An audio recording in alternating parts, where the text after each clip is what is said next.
পাক রব্বুল আলামিনকে ডাক দে বলবেন, ও রব্বুল আলামিন, শ্রীরামপুর ওই যে ফিল্ডে তোমার কিছু গুনাহগার বান্দা কান্নাকাটি করে, আল্লাহর তো জাহান্নাম দেখে নাই, জান্নাত দেখে নাই।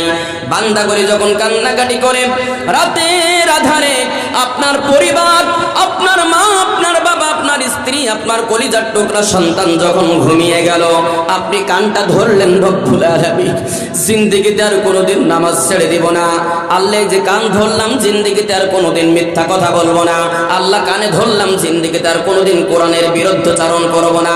আল্লাহ কানে ধরলাম, জিন্দেগিতে আর কোনোদিন আলেম ওলামাদের বিরুদ্ধাচরণ করব না। রব্বুল আলামিন তুমি আমারে ক্ষমা করে দাও। আল্লাহ জাহান্নামের আগুনটা আমি সহ্য করতে পারবো না।